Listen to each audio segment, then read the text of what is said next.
Hey, how's it going, everybody? Lee Wasson's Chief Marketing Officer with Supreme Optimization here. And today we're going to look at life science digital marketing trends. We're going to take a look at six different trends that are happening in 2019 that you should be aware of. So let's go ahead and jump right in. So today we're going to be looking at LinkedIn ads. The big question, is LinkedIn the new Google?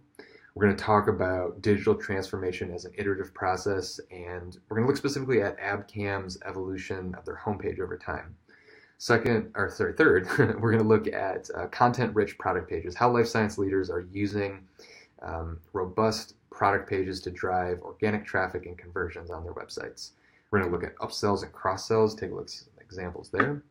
We're going to look at live chat examples, and then we're going to take a look at AdWords and the increase in ad spend that we're seeing from some of the major players here. So just a little quick story is, well, we start with this big question, is LinkedIn the new Google? And a little background here is that as an agency for the last 2 to 3 years, Google has been by far most popular paid advertising offering.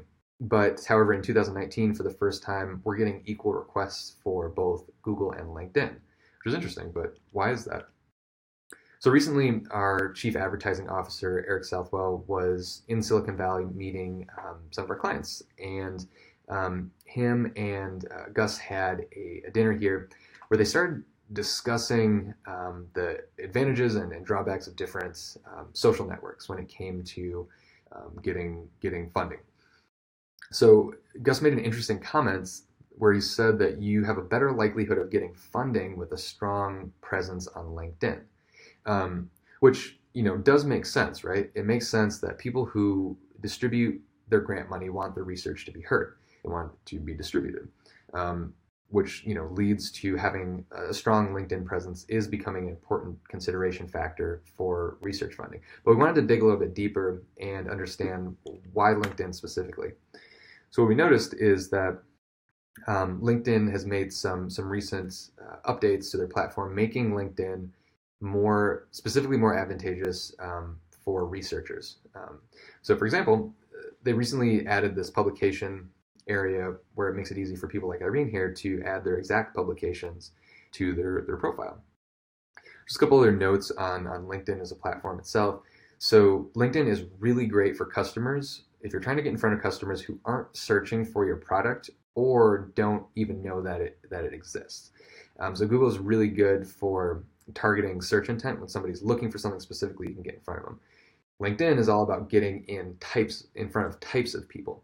So in front of people at specific companies, people at specific organizations, if you want to target specific accounts, right? And especially for awareness campaigns, if people may not know about your product or service, if it's something new, if it's something innovative, LinkedIn is a really good place to get in front of those types of accounts. And finally, and this is just a rule of thumb, but it's helpful on kind of a bird's eye view when deciding where to focus your energy on your marketing, is that typically LinkedIn leads to the largest deals and Google leads to the fastest deals. So depending on what your sales targets are, what your marketing strategy is, that could help guide that.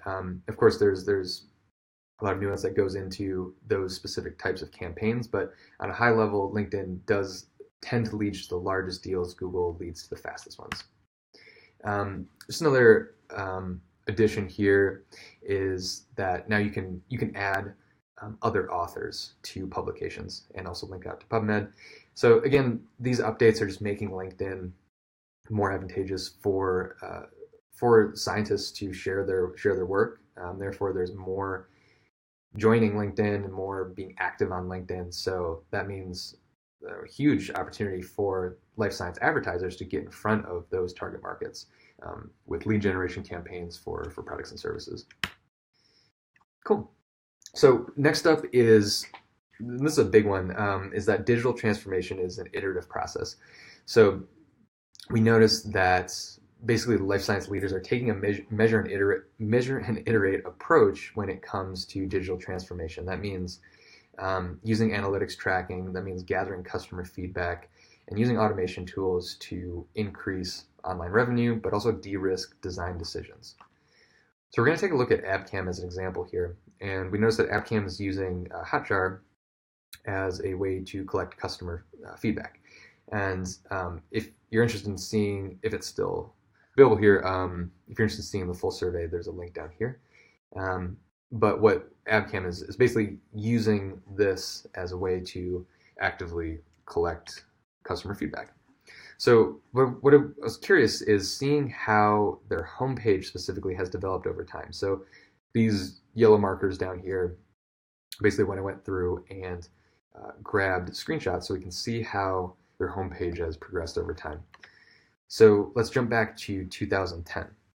So what you can see here is that there's a lot of options to click.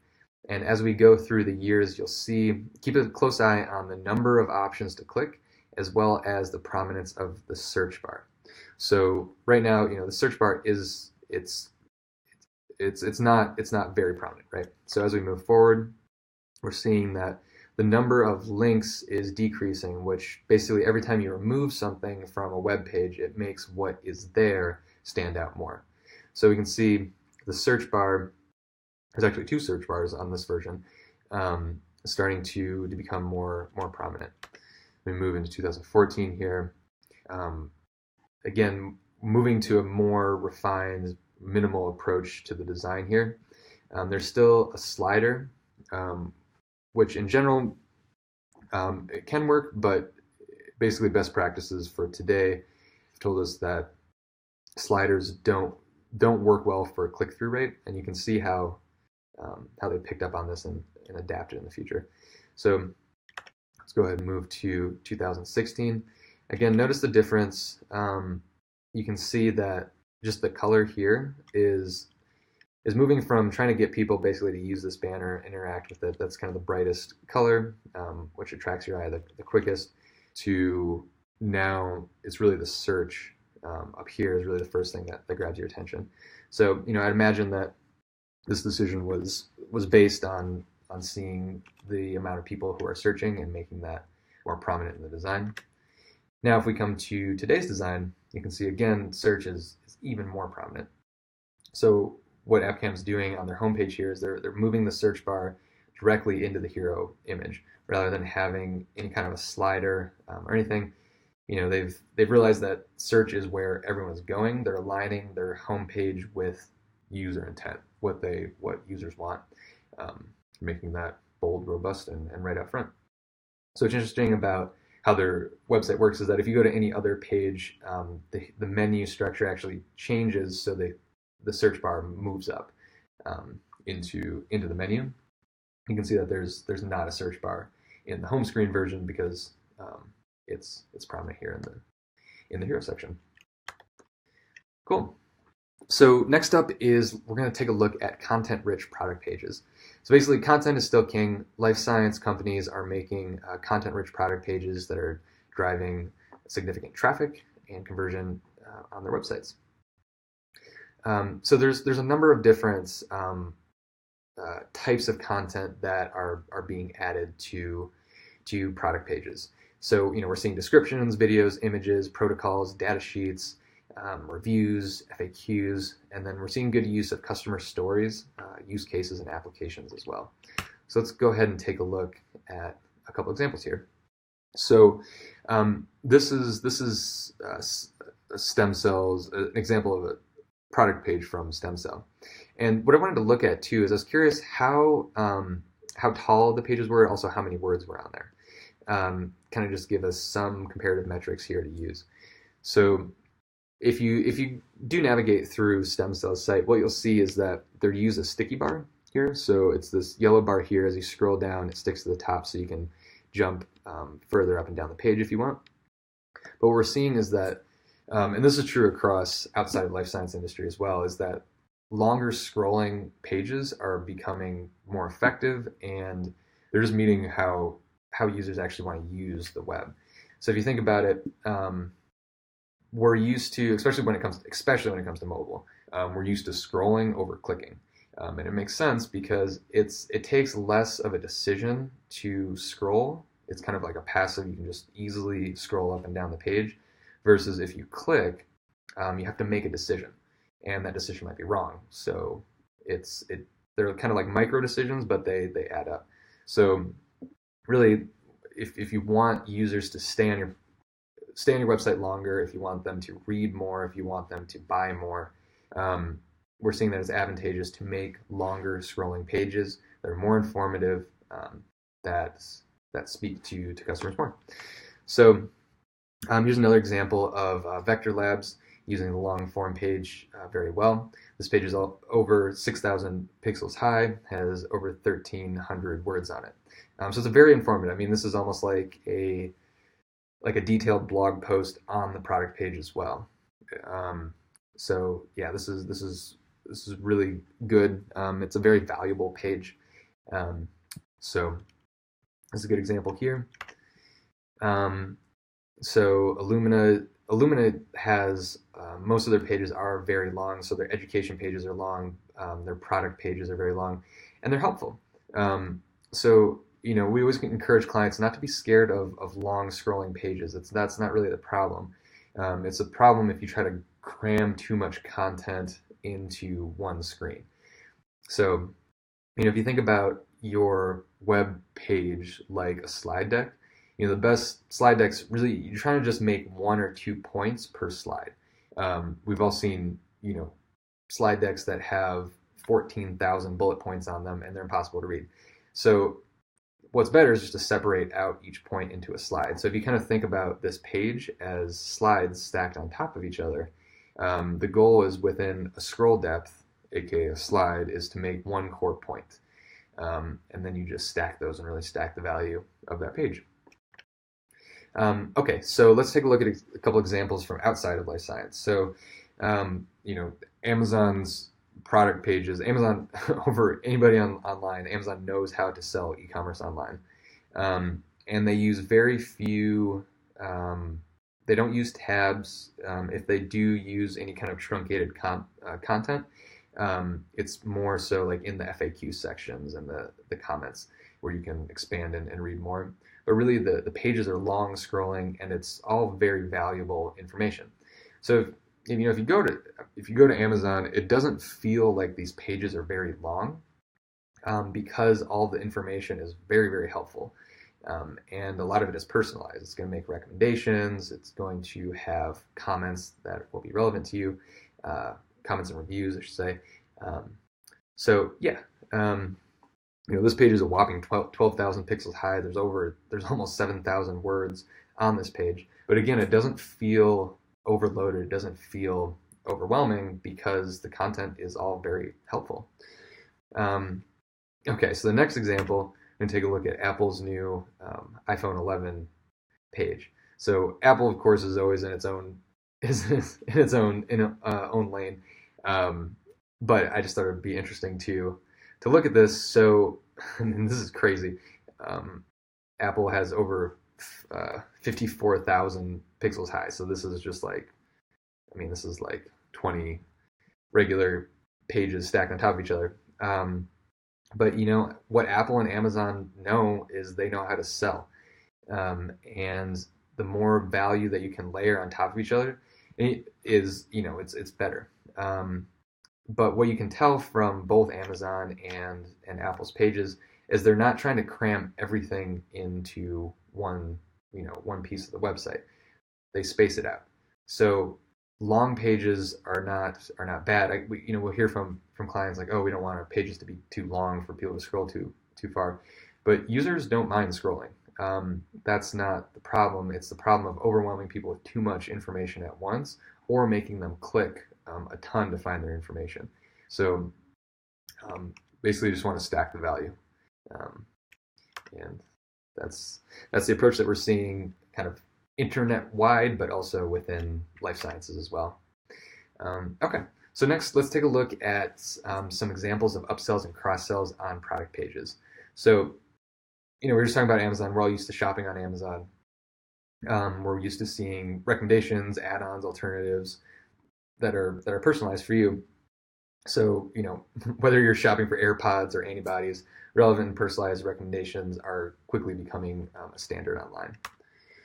So let's go back to AbCam again and take a look at what they're doing here. So this is a relatively new feature that we've noticed, and that is the add both to basket feature. So basically, you're able to bundle. The main call to action is on the top right side of the screen here.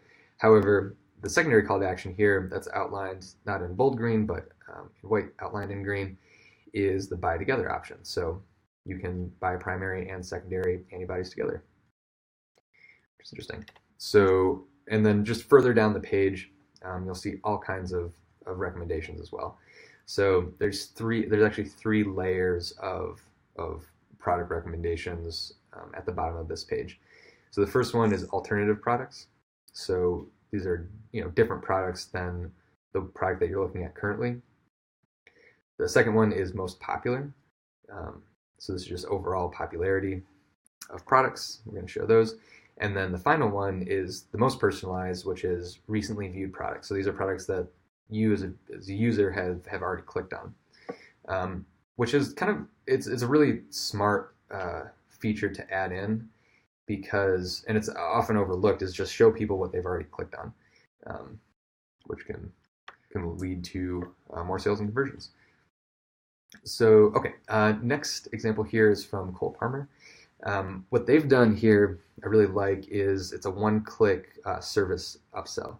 So, if your products that you're selling online, if they have warranty plans, service plans, things like that, if there's other installation services or just any kind of ongoing services that you can sell, one of the ways that you can do that is with a one-click upsell as well. So this would clicking it would just add this service as an add-on to the product that you're adding to the cart. Okay, next, and this is a huge trend that we've noticed really popping up on a lot of websites recently, is live chat, which makes sense because live chat is a great way to increase the number of leads your website is getting without having to change any web design. Live chat sits on top of your existing website, and it literally just makes it easier for people to get in contact with you, which means that you'll increase your conversion rate, increase the number of leads, and increase ultimately the number of sales that your website is driving for your business.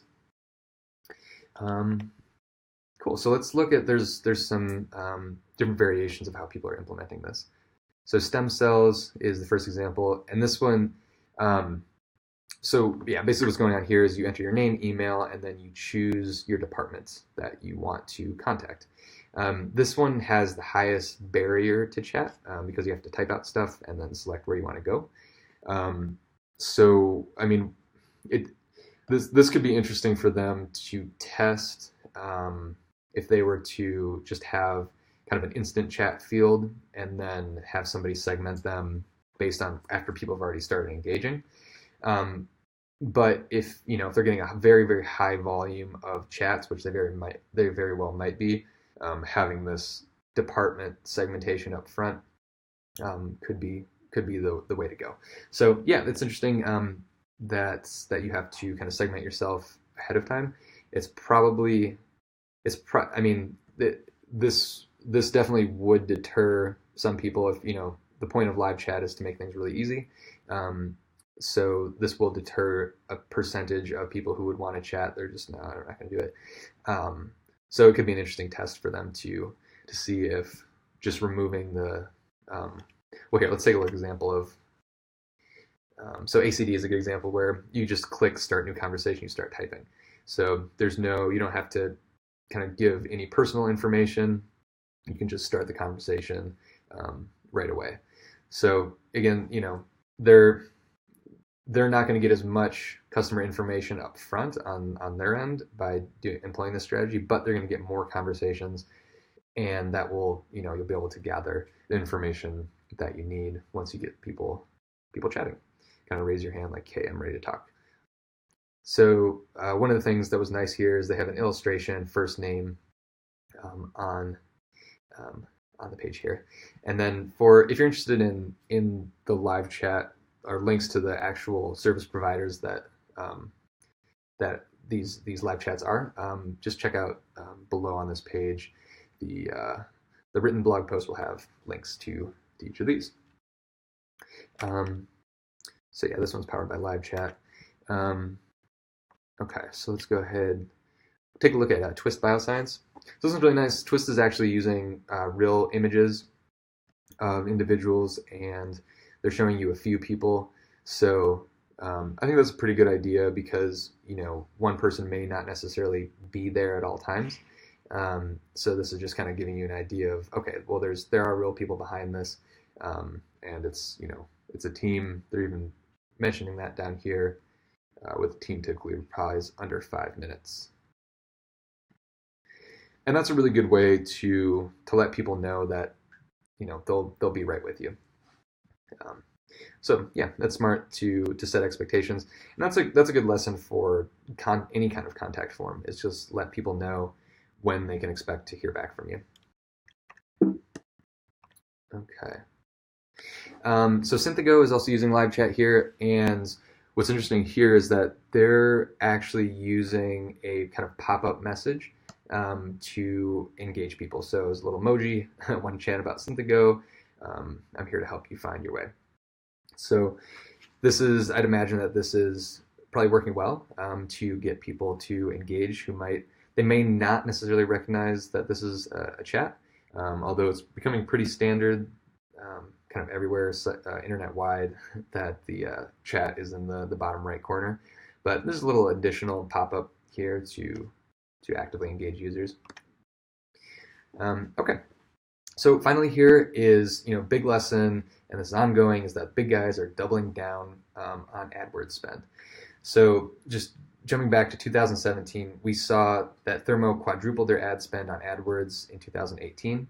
It was closer to, in 2018, it was closer to doubling their ad spend. So that's a total of 8x as much spend since 2016. According to SEMrush.com, Thermo has slowly increased its budget on AdWords month over month. They maxed out at about $500K or $6 million a year. And this is where this data is coming from. This is SEMrush or SEMrush.com. And you can see from 2016 kind of the onward growth here. So, it makes sense for the big guys to be spending that this much on AdWords, and they wouldn't be spending this amount of budget if they weren't seeing a direct ROI from it. So this is working really well for the life sciences industry. And what's interesting here is that Thermo is going to be dominating a lot of the search, but for them to be spending this much, you can see they're advertising on 56,000 keywords. That's a ton of keywords, which means that they're not going to be as optimized as if you're a niche player really getting into specific keywords. You have the opportunity to do better targeting, to do better copywriting, better hooks and advantages in your advertising if you're focusing on a niche. So fear not, just because the big guys are spending a lot, you can still compete for sure. We found a lot of success for clients who are targeting kind of niche terms to get really specific, and our team of PhD AdWords certified professionals help with that tremendously. So Bio-Rad is another example from 2017 to 2018, really seeing strong traffic coming in from paid advertising. And as of this screenshot, they're spending $37,000 a month, just over, on Google Ads. So that is everything for this presentation. So if you're interested in getting more tips, go ahead and sign up to their email list if you haven't already. You can find that either at the bottom of our blogs or on our homepage. Sign up right here. So we've got a really awesome community of life science marketing directors who follow us, and yeah, we would love for you to join us as well. If you think that you'd like to work with us, go ahead and just hit the Contact Us button, and we will be in touch with you. Cool. All right. So again, my name is Lee Wasson, and thanks for checking out this trends report, and we will have more content to you soon. All right. Talk soon. Thanks.